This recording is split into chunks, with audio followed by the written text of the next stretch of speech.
Bonsoir Jean-Luc Mélenchon. Je cherche Jean-Luc Mélenchon. Je ne sais pas s'il est avec moi. Il est là ou il n'est pas là? Il est là. Bonsoir. Merci d'être en duplex avec nous. J'imagine que vous voulez répondre à ce qui vient d'être dit par le ministre des Armées. Oui, d'abord je le remercie du ton qu'il prend parce que c'est dans ce registre qu'il faut qu'on puisse discuter, c'est-à-dire sérieusement, concrètement et en évitant les grandes envolées qui ne font qu'agiter des peurs et n'aboutissent à rien. Je vais vous dire, le sentiment qu'il m'a donné, évidemment, c'est que lui, il y en a au moins dans ce gouvernement, s'intéresse à ce qu'il fait. Mais j'ai l'impression d'un double contresens. Écoutez-moi bien. On est en train de discuter d'un cessez-le-feu et d'une paix.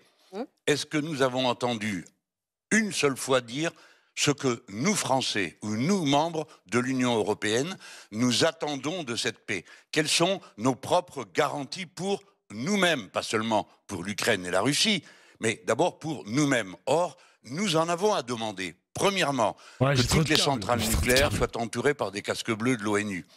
Et que nous évitions le risque d'un accident ou d'une attaque qui nous mettrait tous en danger. Deuxièmement, nous les Français, plus spécialement que d'autres, qui n'acceptons pas que l'Europe soit transformée en un théâtre de guerre.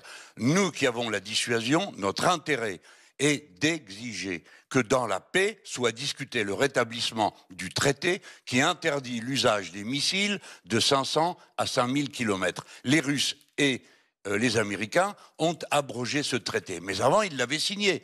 Nous demandons qu'il soit rétabli de manière à ce qu'on évite les tirs en profondeur qui aboutiraient à la guerre nucléaire générale. Et nous, les Français, nous sommes fragiles, même si nous avons une couverture radar, une couverture aviation. Ok, tout ça existe. Mais en attendant, il suffit d'un coup au but et la France est fermée.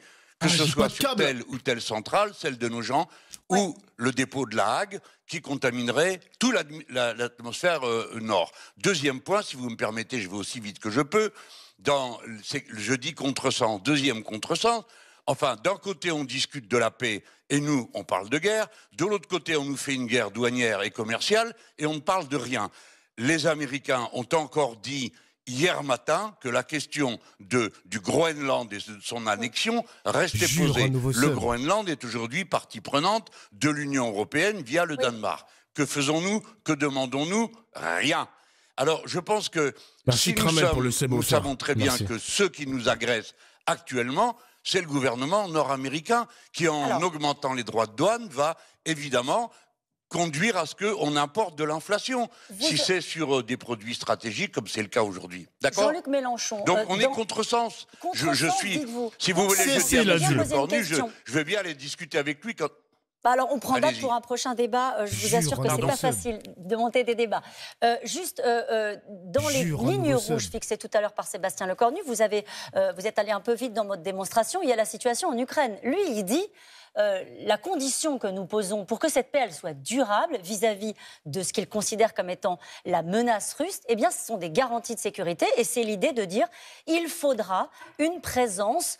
Quel est le format encore? On ne le voit pas venir. Ce soir, merci les mecs. Ou avec des pays volontaires pour sécuriser durablement l'Ukraine. Vous pensez, alors même que nous discutions de cette trêve qui a été moyennement accordée et approuvée par Vladimir Poutine, vous considérez que ça n'est pas indispensable de sécuriser l'Ukraine dans ces conditions?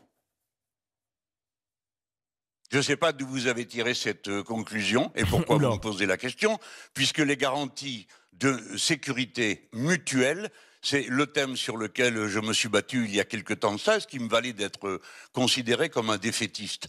Or, par définition, il faut bien que la guerre s'arrête, et la guerre ne s'arrêtera que quand les deux protagonistes auront le sentiment que les raisons pour lesquelles ils étaient entrés en guerre n'existent plus. Par conséquent, sécurité mutuelle. Oui, je suis partisan du fait que la sécurité de l'Ukraine soit garantie par l'ONU. Car moi, je crois au droit international. Wow. Oui, l'ONU qui a... Voilà ma réponse. Oui, oui. Vous avez vu la tête de la journaliste, elle est en mode... Elle était en mode comme ça, ou en mode pas convaincu, genre. Je vous rappelle les mecs, je vous rappelle pour ceux qui viennent d'arriver, s'il y a des soldats de l'Union européenne dans le territoire ukrainien, c'est une ligne rouge pour Vladimir Poutine. Voilà, c'est une ligne rouge pour Vladimir Poutine qui va considérer ça comme un acte de guerre et il peut y avoir des conséquences terribles sur les autres pays de l'Union européenne. Voilà. l'ONU qui a montré, et vous vous en souvenez, le massacre de Srebrenica, 8000 Bosniaques qui ont été tués devant les yeux des soldats de l'ONU. L'ONU, elle n'a pas toujours montré son efficacité sur le terrain pour maintenir la paix. What? Attends, j'étais pas au courant de ça, moi. Vous avez raison, mais l'ONU a un commandement militaire, il pourrait exercer son rôle, et l'ONU agit en fonction des mandats qu'elle reçoit.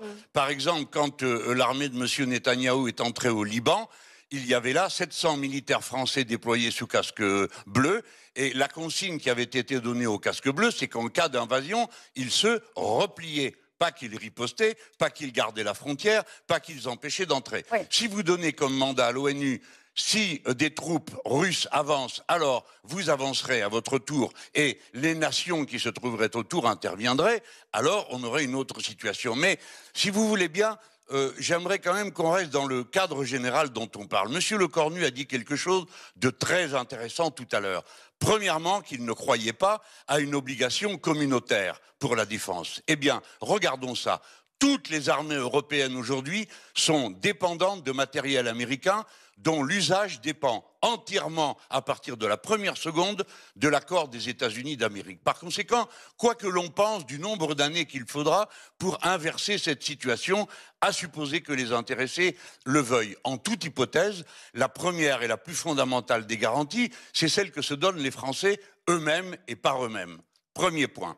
Deuxième point, il a dit, Monsieur Lecornu, la pensée fixe des Nord-Américains, c'est la Chine. Ce qui signifie que dans quelques années, même pas, peut-être quelques mois, dès que les autres problèmes auront été réglés, toutes les nations seront appelées à venir avec les USA face à la Chine. Et donc, les sommes qui ont été consacrées, vous avez entendu comme moi, Madame van der Leyen dire qu'elle mettait 800 milliards possibles sur la table en Europe. C'est exactement les 5% que M. Trump a demandé dans le budget nord-américain. Alors, si vous voulez... Ouais, moi, ça me fume. Hein. Trump, ça fait un moment qu'il réclame qu'on dépense plus d'argent dans le militaire. Les Européens, ils sont en mode non, on fait pas confiance, etc. Et maintenant, ils sont tous en mode c'est 5% maintenant, tout de suite. On est toujours en retard, les mecs. Hein. On est toujours en retard, je comprends pas. Je comprends pas. Vraiment, je ne saisis pas le bail. Tu as spammé ça toute la soirée ou pas? C'est qui ce mec? Tu vas dire, là il est 21h49, maintenant il est 21h52. Est-ce que tu vas spammer ce message toute la soirée ou pas? Pour savoir, parce que je vais sévir. Jusqu'à ce que tu deviennes député. Putain, ça va être dur, les mecs. Hein. Ça va être long. Hein. Si tu le bannes, tu vas perdre un vote. Je demande qu'on s'élève au niveau où on est. Quelle est la priorité de l'humanité aujourd'hui? Ce n'est pas la guerre.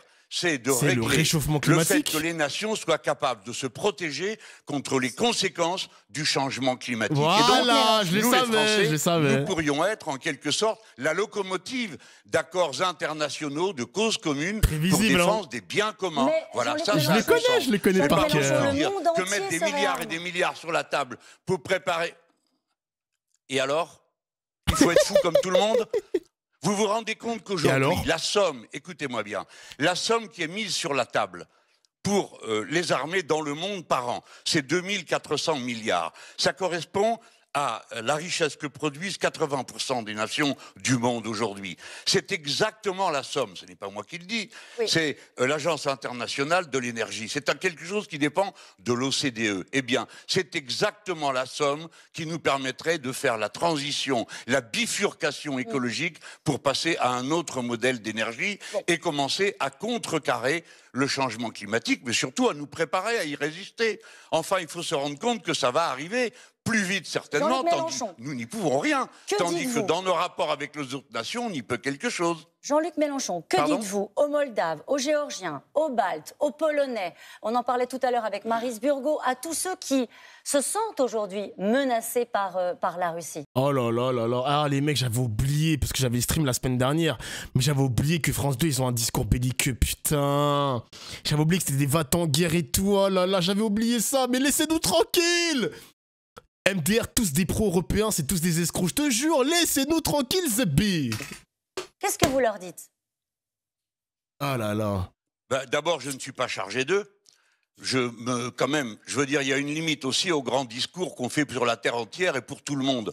Pour l'instant, nous avons une préoccupation, garantir la paix sur notre continent. Tout de même, ça n'est pas hors de portée que d'arriver à discuter avec des Russes et d'abord d'arriver avec eux à des conclusions qui soient l'inverse de ce qu'on est en train de faire. Nous n'avons aucun intérêt à pousser les Russes vers l'Asie. Nous avons tout intérêt à la ramener dans le champ de l'Europe. Pour ça, il lui faut des garanties. Ça nous plaît pas. Nous n'avons jamais approuvé l'invasion qu'ils ont fait de l'Ukraine et nous ne l'approuverons jamais. Mais notre intérêt est de réaliser, puisqu'on a cessé de citer le général de Gaulle à juste titre à propos de l'indépendance de la France, l'Europe, c'est de l'Atlantique à l'Oural. Moi, je le pense aussi.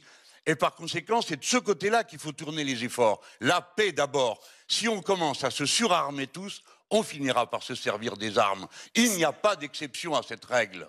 Et que répondez-vous à tous ceux qui disent, comme Raphaël Glucksmann, qui sera notre invité dans quelques minutes, il parle de vous, il dit qu'il est en confrontation absolue sur ce sujet. Il vous renvoie, je cite, à votre côté munichois, à la tentation défaitiste de la capitulation. Capitulation. Non mais les discours de Glucksmann, les mecs, on n'en peut plus, gros. C'est plus compliqué que ça de parler... C'est plus compliqué de ça de parler de capitulation, les gars. Franchement, on peut pas tomber sur des mots aussi simples. Je comprends pas, moi, ce genre de choses, putain. Oui. Écoutez, j'ai pas l'intention de polémiquer avec lui. Et avec lui, moins qu'avec qui que ce soit d'autre. Cet homme était directement lié à la dictature en Géorgie et on a vu à quels excès ça a livré. Ça sert à rien de s'insulter. Il faut Les mecs, j'ai jamais compris. Attends, je vais demander à ChatGPT. Attends. Parce que moi, on m'a toujours dit Glucksmann, FBI, CIA, Glucksmann, Géorgie, bizarre, etc. Il faut que je sache. Attendez. Salut mec, ça va? Allô? Oh, bouffon! Allô? Hallo, wie kann ich dir helfen? Non, parle français s'il te plaît. Bien sûr. Comment puis-je t'aider aujourd'hui? J'aimerais savoir quel est le lien entre Raphaël Glucksmann et la Géorgie. Raphaël Glucksmann est un homme politique, essayiste et député européen français d'origine russe par son père. La Géorgie, un pays situé à la frontière de l'Europe de l'Est et de l'Asie, a une importance particulière dans le contexte géopolitique et les relations internationales. Non mais quel est le rapport? Attends. Quel est le rapport? Il y a forcément un rapport entre Raphaël Glucksmann et la Géorgie. Est-ce que tu peux m'expliquer? Raphaël Glucksmann a effectivement un lien avec la Géorgie, principalement à travers son engagement politique et ses prises de position. Il est connu pour son soutien aux causes démocratiques et aux droits de l'homme, notamment dans les régions qui font face à des tensions géopolitiques. La Géorgie, qui a des relations complexes avec la Russie, est un sujet d'intérêt pour ceux qui militent pour les droits et la souveraineté des nations. Raphaël Glucksmann a exprimé son soutien à la Géorgie dans le cadre de ses activités politiques en Europe. Ok. Et est-ce qu'il a des liens avec, par exemple, la famille du président géorgien ou quelque chose comme ça? À ma connaissance, il n'y a pas de lien familial direct entre Raphaël Glucksmann et la famille du président géorgien. Raphaël Glucksmann est principalement connu pour son engagement politique et ses activités en tant que député européen et militant des droits de l'homme. Non mais est-ce qu'il a un lien avec le président géorgien? À ma connaissance, il n'y a pas de lien direct ou officiel entre Raphaël Glucksmann et le président géorgien. Raphaël Glucksmann est un député européen engagé dans des causes liées aux droits de l'homme et aux questions géopolitiques. Et est-ce qu'il a un lien avec la CIA ou pas? Il n'y a aucune information crédible ou vérifiée qui établit un lien entre Raphaël Glucksmann et la CIA. Et est-ce que... Attends, est-ce que Glucksmann est sorti avec une ex d'origine géorgienne? Je n'ai pas d'informations sur la vie personnelle de Raphaël Glucksmann, y compris ses relations. Mon objectif est de me concentrer sur des informations publiques et pertinentes. Vas-y, si tu pues ta mère, ChatGPT, tu pues, frère. Je suis là pour t'aider. Si tu as des questions ou si tu veux parler de quelque chose, n'hésite pas à me le dire. Mais tu pues! Est-ce que tu pues? Je suis là pour t'aider avec toutes les informations ou les questions que tu pourrais avoir. Bon, on va mettre du déodorant. Que puis-je faire pour toi? Va mettre du déodorant, je vais dormir. Vas-y, salut. Prends soin de toi et bonne soirée. À la prochaine. Il s'en bat les couilles. Putain. Donc Glucksmann, merci SKD pour le sub, merci mon gars. Ah, on m'a envoyé une vidéo YouTube. Bon après les mecs, on va pas aller sur un tunnel YouTube là. Hein. On va pas aller... Ah ouais, 11 minutes. Oh flemme. Là, on est sur un tunnel Mélenchon, frère. Maintenant, réfléchir sérieusement. On peut tous se jeter à la figure des adjectifs définitifs. Est-ce que les propos que je tiens ne sont pas des propos SKD de pour les raison? 34 mois de sub. Je demande qu'ils gars. soient mis sur la table comme des objets de la discussion.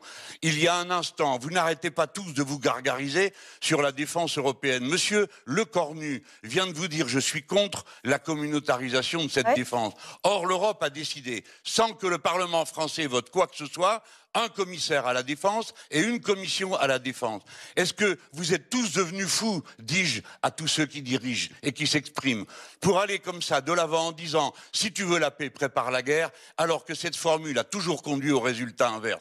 La priorité de l'humanité n'est pas la guerre avec la Russie et avec la Chine, ni même avec M. Trump. La priorité de l'humanité, c'est de faire face aux défis communs. Nous le pouvons. On est en train de perdre du temps. J'ai une dernière question rapide. Qu'est-ce qu'on joue? Quelle peut être notre stratégie dans un monde où prévaut désormais la loi du plus fort? Dans un monde où il faut, pour négocier, arriver avec un colt sur la table. Qu'est-ce qu'on joue, nous? La question. Écoutez, vous avez d'abord raison de dire que la loi du plus fort s'est imposée. Et nous l'avons vu depuis l'invasion de l'Ukraine. Ensuite, ça a été le gouvernement de M. Netanyahou. Et maintenant, tout le monde compte régler les problèmes par la force. Je vous donne absolument raison. Nous, les Français, nous devons être les reconstructeurs d'un ordre international. C'est pourquoi je plaide le non-alignement et l'altermondialisme sur des causes communes. On m'a répondu, ça n'est plus possible. Mais c'est le moment de le faire, puisque c'est en ce moment qu'on tente de reconstruire des camps. Alors, il y aurait le camp américain, le camp européen, s'il y arrive, et puis le camp chinois. Non, à bas le campisme, il y en a assez. Passons à autre chose. On peut le faire, nous les Français, parce que nous sommes en état d'inspirer de la confiance à des dizaines de nations qui pourraient avec nous constituer une ligue de la paix dans le monde, qui pourraient être avec nous à faire des causes communes dans le monde. L'eau, l'accès au monde numérique égal pour tout le monde, l'accès à l'espace. Tout à l'heure, M. Lecornu a dit, maintenant on met des installations militaires dans l'espace. Mais M. Lecornu, c'est votre gouvernement, celui de M. Macron, qui a signé l'accord Artemis, qui permet d'installer des installations militaires sur les astéroïdes et tout ce qui nous entoure. Voyez-vous ? Bon. Assez de double langage. Je n'accuse pas M. Lecornu d'avoir un double langage. Je dis qu'il faut arrêter de tout mettre à côté et tout est vrai en même temps. Non, ce n'est pas possible. C'est dit, le message est passé. Merci beaucoup Jean-Luc Mélenchon d'avoir été notre invité. Dans un instant...